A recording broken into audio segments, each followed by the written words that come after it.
Family Guy has long been known for its outrageous humor and unpredictable storylines, but not every episode lands with fans. From controversial jokes to cringe-worthy moments, some episodes stand out for all the wrong reasons. Today we will be counting down the worst ever episodes of Family Guy number 18, Peter Problems. After being promoted to forklift operator at the brewery,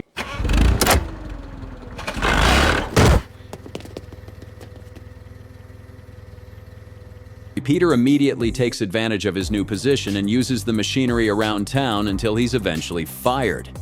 Forklift! Wow! I know, awesome, right? Oh my god, I want to get on! Hold on, remember the first thing we said we'd do? Wow, so that's what the tops of cars... Beyond that, it also contains one of the most infamous scenes in the show's history.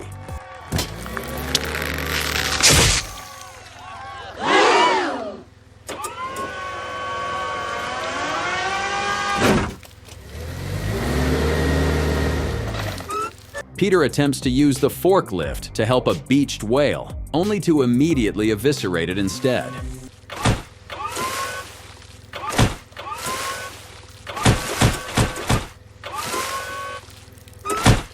The brutal scene stands out among the weak story, and it becomes the standout moment for all the wrong reasons.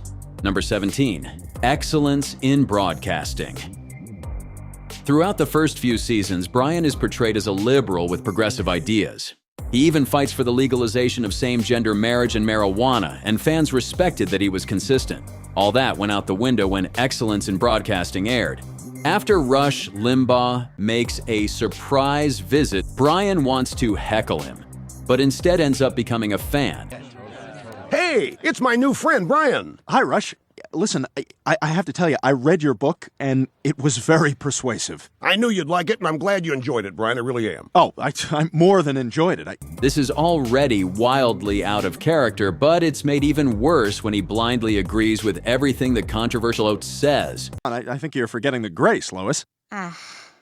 Dear God, who definitely exists, we, your people, who have been on this planet for 6,000 years and not a second more, wish to thank you for this bounty, and for keeping Congress predominantly white through Christ our Lord. Amen. He even sings about the wonders of being a Republican. It's a complete 180 to the character they'd built up until this point, and they never go back. Brian has been a contrarian ever since. I dream of Republican town, where men to the right of the aisle don't back down. The streets are aglow with the smell of apple pies, and babies come out of the womb in coats and ties. Number 16. April in Cohog. Listen, we know Peter Griffin is designed to be a mean character. He mistreats his kids, makes fun of his wife, treats his friends like trash, destroys the town every chance he gets, etc., etc. That doesn't sound safe. Action! Another bride. You look so gay. Another June. Oh, what a day. Another sunny honeymoon. Hip, hip, hip. Another season. However, deep down, he's always seemingly loved his family and would do anything to protect them. Or so we thought.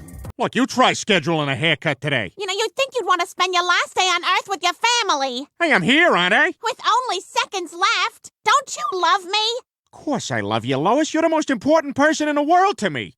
You promise? I promise.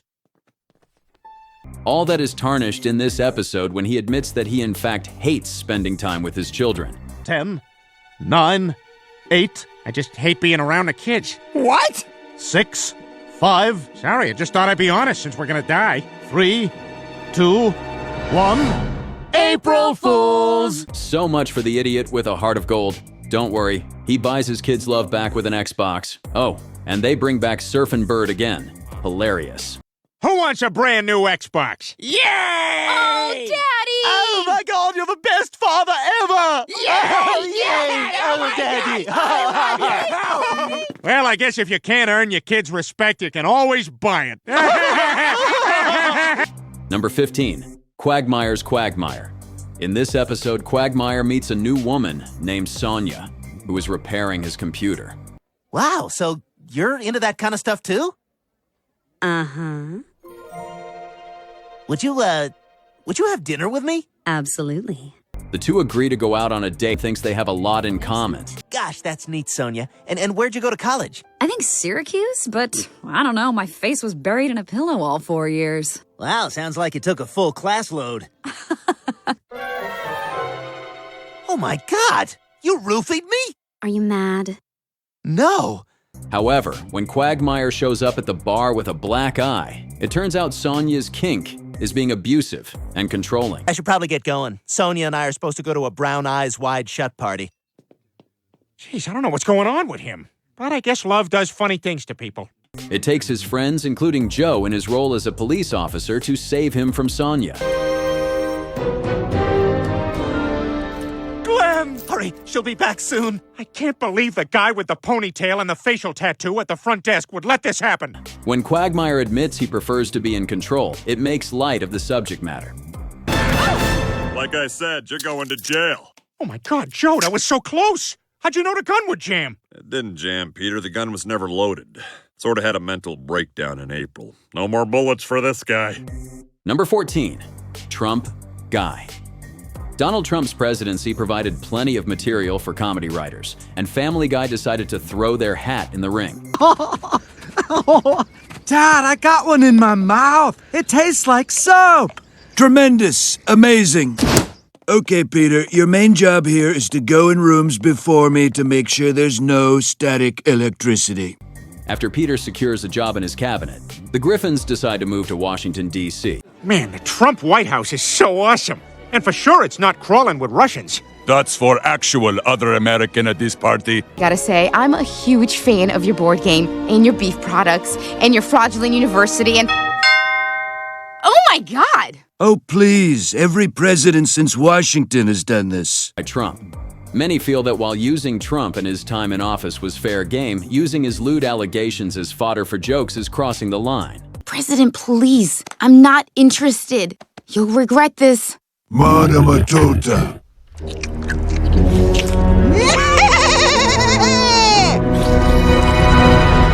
Oh my God! Afterwards, Peter fights him. However, it's nearly indistinguishable from his brawls with the giant chicken.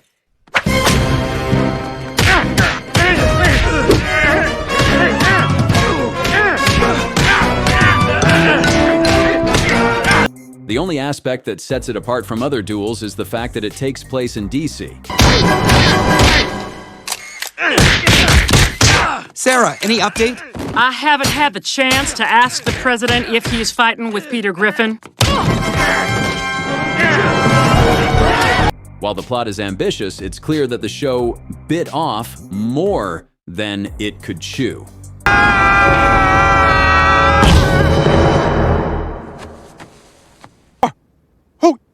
Who put this here? I did. Sure hope that's okay.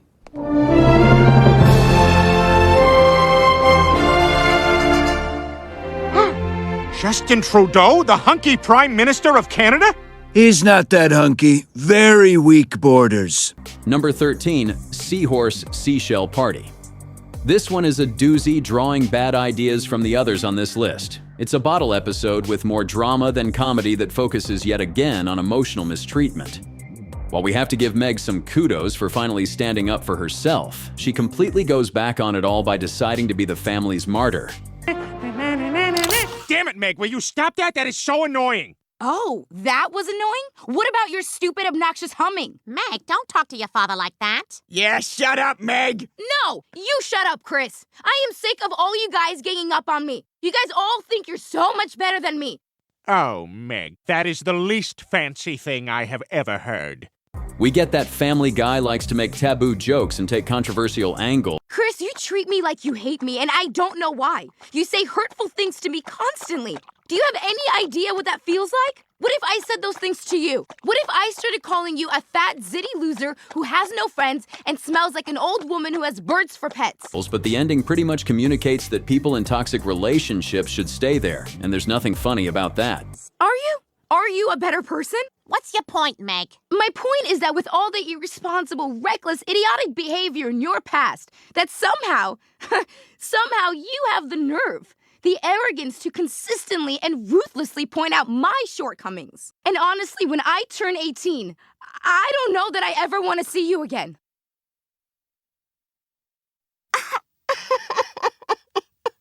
Oh, wow, everybody's already tweeting Stewie just said that.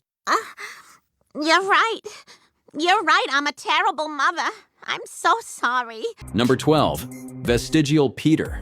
After Peter discovers a vestigial twin in his neck, he decides to befriend it. Well, now you got one! Ah! What is that thing? This is my vestigial twin. I named him Chip. You know, like chip off the old neck. I like to poke him because it makes him happy, and I feel it a little bit in my nads. A muffled folk song is like manna from heaven. Give me a C. Michael rowed a boat ashore. Hallelujah. He grows weary of his new brother quickly and opts to have him surgically removed. Oh, Chip, I'm so glad you're okay. Yeah, and I'm okay, too. So, Chip, now that you're a free man, this is a chance for you to go out and make a real life for yourself someplace. Afterwards, the rest of the Griffins insist that the twins stay, and he proceeds to take over as the head of the family. As far as I'm concerned, you're a permanent part of our family now. Well, that sure is nice of you, Peter. But there's a big old world out there. I want to go out and experience it for myself. Oh. While this concept seems interesting at first, Chip, the twin in question, becomes annoying almost immediately. Between his constant positivity and grating, high-pitched voice, it quickly becomes apparent why Peter wants to kick him out. Whee! Goodbye, Chip. Bye! Come back soon, okay? But Chip never did come back. He became the new young funny kid on ABC's The Middle. Wow, this is just a whole bunch of loud garbage. Number 11. Stewie is on Sante. This is a 9 months pregnant-sized ball drop. What we mean by that is, in this episode, Stewie gets pregnant. I was thinking we should talk about having a... This isn't fun for me, watching you text. No, this is great. Yum. But I gotta go. I have a date. This is serious, Rupert. I'm losing him. If we're going to fix this relationship, we need a baby, and we need it now. Taking his implied obsession with his friend Brian to a whole new level, Stewie uses some scientific mumbo-jumbo to impregnate himself using Brian's DNA.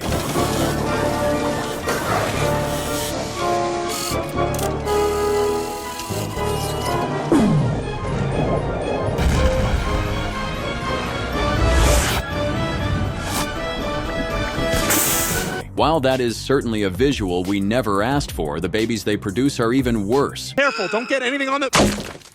seats. Oh, God, I think another one's coming. I don't see it. I think it's coming out of my mouth. There's more. And they're coming out of everywhere. I just put Jack and Rose down for their nap. And I'm trying to keep the more attractive ones in this area. This is a nightmare. Oh, I caught 2 of them trying to eat each other, so that's something we need to watch out for. It all caps off with them leaving the abominations at a local animal shelter and everything returning to normal.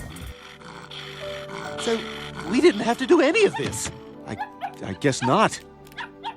How attached to them are you? Not at all. Yeah, me either. This is for the best. Yeah, I'm sure they'll be adopted. But it will never be normal again, will it? Some sights can never be unseen no matter how many times you wash your eyes. Number 10. Brian Griffin's House of Pain. Where do we begin on this bowling ball-sized ball drop? Okay, thank you, Brian. Hey, you know what I'll do to make it even easier? I'll just go ahead and place this in your hand. There we are. And now when you go, oh, where's that crazy pen? Well, there it is. It's in your hand. Brian, I'm not going to read this with you standing here. Oh, it's okay. I don't mind. Possibly with the B story, which explores the incredibly irresponsible sides of Chris and Meg. Still no sign of that tampon from last week, but the headaches are getting worse. Chris, what are you doing? Give me that!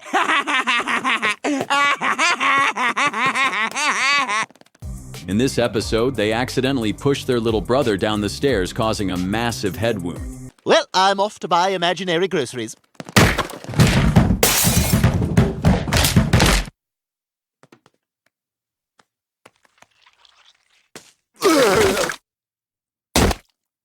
Instead of bringing their injured sibling to the hospital, they cover it up for weeks. Oh, look at my little cowboy. Come on, Stewie, up in your high chair.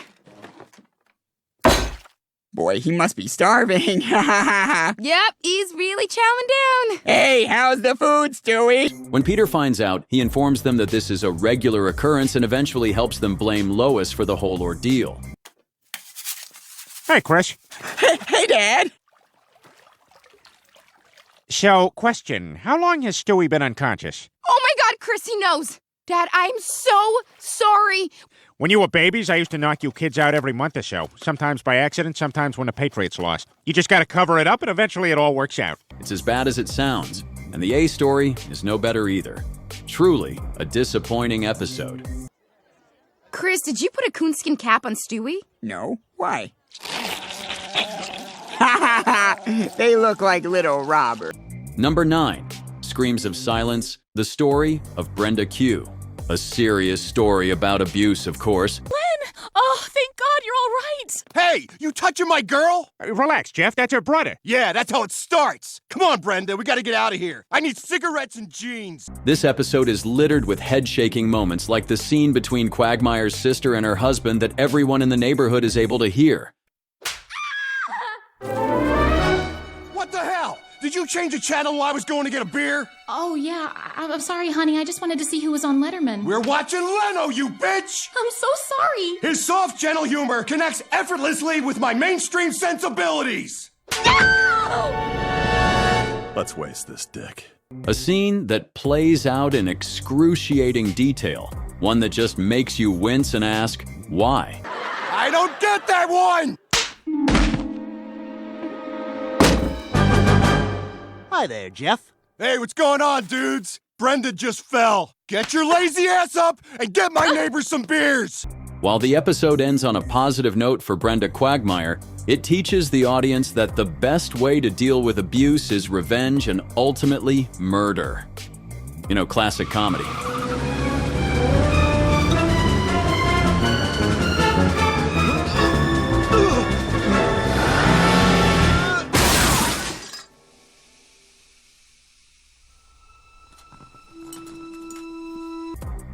Number 8, Herpes the Love Sore.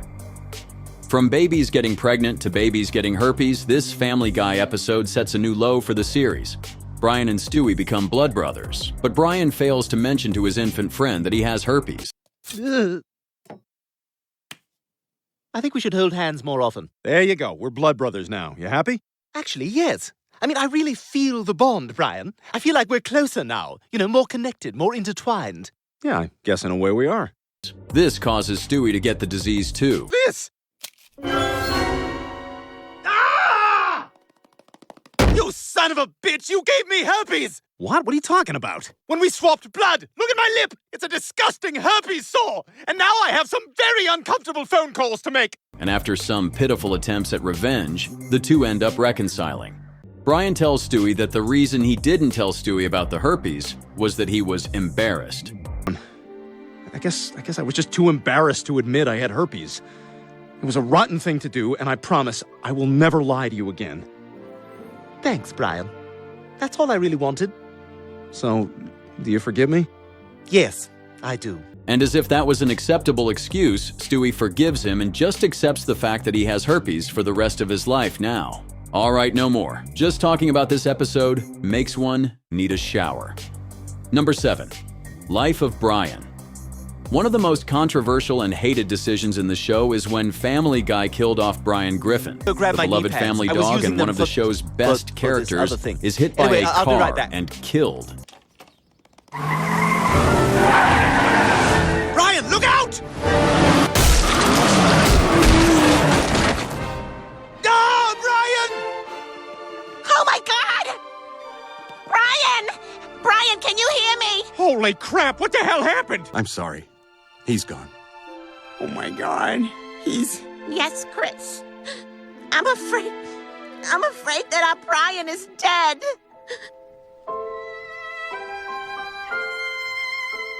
Leading to the family getting a new dog named Vinny. Lady, so tonight I'm gonna make you dinner. Wow.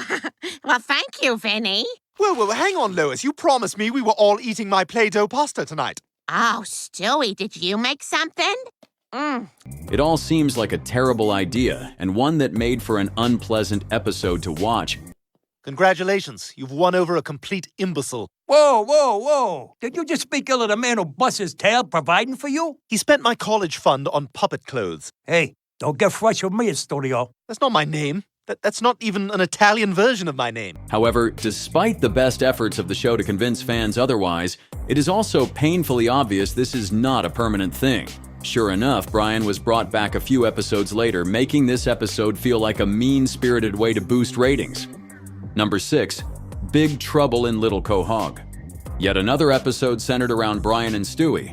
Season 17's Big Trouble in Little Quahog has the pair shrunk to microscopic size following an accident with Stewie's shrink ray.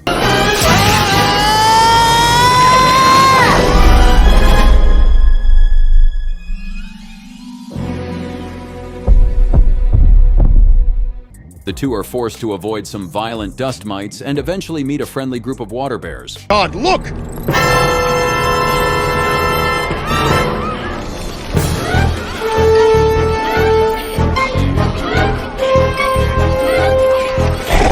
Holy crap, what the hell were those things? Dust mites. One of the most dominant species of the micro world. Why did they just attack like that? Because they're jerks. Yeah! When they finally restore themselves to proper size, they inadvertently expand a pair of dust mites and are chased around the house before being saved by a tiny Tom Cruise. It all sounds like something out of a fever dream, and it makes for some truly offbeat viewing.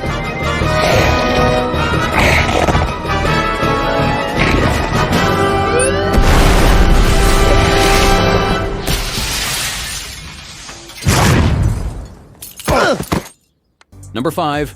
Brian's a bad father. Yes, we know it's the name of the episode. Yes, we know eventually Brian and his estranged son Dylan make up. You want a job on my show? Hey, don't put the universe's words in my mouth, okay? I don't know, Dad. I've barely seen you in the past few years. So, what better way to reconnect than by working together every day? But the lead up to all this is so cringe-inducing, so forced that the ends hardly justify the means. Brian even uses Stewie to apologize for him when Dylan demands space from his father.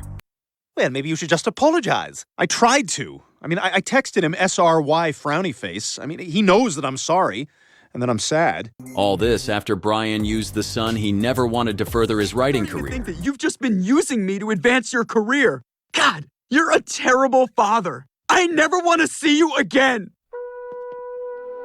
Oh, my God, he's right. I am a terrible father. Meanwhile, the typically wacky antics of Peter and his friends are replaced by arguing, betrayal, and shooting each other in the face. It's over. We're all friends again. What the hell, Joe? I'm just trying to settle this nonsense. Nothing got settled. You shot him. I'm the one who has to shoot him. Wait a second. All right, then I get to shoot Joe. All right, he shot me. If we're doing things fair here, then... This episode really knows how real-life, relatable families and friendships work. Peter, I'm so glad you patched things up with your friends. Have I told you that we're all friends again? Yes, Peter, we were just talking about it. You're gonna take me to the zoo and roll me around. We're all friends again. Number 4. Send in Stewie Please. The episode was not a typical Family Guy episode and is a clear sign of the writers trying to dig deeper into the show and its most famous character. The accent? You speak with a British accent. Yes, I'm aware. Well, I've often been told that I have a British accent. Oh? It lasted for 28 minutes with no commercials and no cutaway jokes like fans have grown to expect. The point is, Stewie has a British accent. That's like a known thing. Ask anyone. I'm afraid I don't hear it. Yeah, you've said. There's also no one from the Griffin family other than Stewie until Brian shows up at the end. All right, well... Hey, Bri? Yeah? Would you mind maybe sleeping with me tonight? Sure. Thanks. Stewie goes to see a therapist, voiced by Ian McKellen, where he goes through a series of self-reflective revelations. Stewie, I hope he stays for a while. I've never been vulnerable to anyone before. You're the only one who's ever met the real me. Well, I'm honored, and now the rest of the world is going to meet him. Yes, that's right. Such an episode could be interesting on another series, but it missed the mark here. The animation style, voice acting, and writing felt too mundane to warrant such a divergence from the norm. But I don't want to be like everybody else. What do you mean? I don't want to be like them. Like any other zero in this miserable town. Like my family. I won't do it. Number 3. Cutaway Land. Cutaway scenes may be one of the most iconic aspects of Family Guy. Please have all my mail forwarded accordingly. And we were so close to sneaking away. I'm sorry, Peter. Well, I guess I'll go throw this candy wrapper in the beach trash. See you in 45 minutes. And have been a staple of the show since the first season. So you'd think a whole episode centered around the Griffins stuck in a world entirely composed of those scenes would be nostalgic and hilarious all at once. I don't understand how we got here. All I know is that we both set up this cutaway at the same time, and now we're inside this cutaway in Australia. Right, fine, you ruined this. This is more frustrating than Charlton Heston's funeral. Excuse me, is this his cold, dead hand? Yes. Unfortunately, that isn't the case. While some classic jokes are included, it isn't enough to make up for the lack of plot. Where am I? Mom? Dad? I haven't been given a morsel of food since you left, by the way. Not one crumb. I was just driving a car a second ago. That's a problem, right? The show seems content for the family to bounce from scene to scene, with not much logic to back it up. I'm in a Cutaway Land, because if it's found messy, it's going to reflect poorly on me. Hello? Anyone? Quite messy. That reflects poorly on Mrs. Griffin. Sorry to intrude. I just wanted to let myself into your private residence. Huh. Nobody's home. The real kicker is when it's revealed that it was all just a dream, a trope that had already been stale by the time this aired. Peter, are you okay? What's happening? You've been passed out for 22 minutes babbling about cutaways and Hitler. We were so worried. I wasn't that worried. Number 2. Turban Cowboy. We're not sure what the writers were thinking with this one. After a skydiving accident, Peter is hospitalized where he befriends a man named Mahmood. Oh, great spirit, why do I hold myself back in such situations? Oh, ground! Ah, damn it! Hey, you're all right, Mahmood. You too, Peter. So, what do you want to watch? Well, if you turn on channel 14, we can probably catch the end of Muslim Looney Tunes. As they become closer, Peter decides to convert to Islam. Peter, where are you going, and why are you dressed like that? Well, Lois, I happen to be a Muslim now, which means I'll be spending a lot of my time in mostly empty cafes, watching soccer on an 8-inch black and white TV. Things go wrong almost instantly when Peter unknowingly joins a sleeper cell that has the intention of destroying a bridge in Cohog.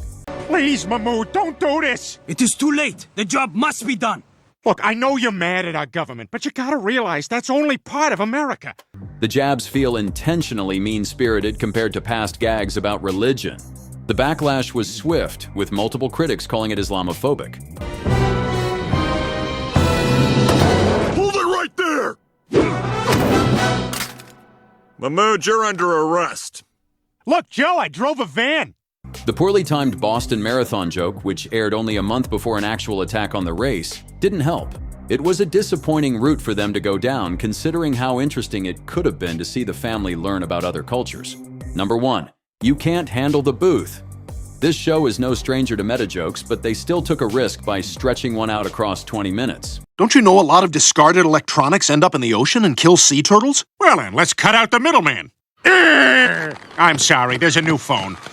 While recording commentary for a fictional episode, things devolve as Peter and Lois reveal past partners and pay disparities. Mr. Griffin was able to negotiate a higher salary because he's still paying alimony to his first wife. First wife? What?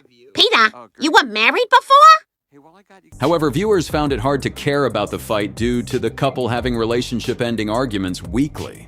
Not being able to see any of the action hinders the quality of the story, and the format grows old early on. While the idea is interesting, the execution ultimately makes it fall flat. I'd pale women make bread. So, Lois, what will you be wearing to the Emmys this year? I think you know I won't be there. I won a surfboard at the Teen Choice Awards. I left it in the kitchen at work, hoping someone would take it. Thanks for watching. Don't forget to like and subscribe to our channel for more Family Guy content.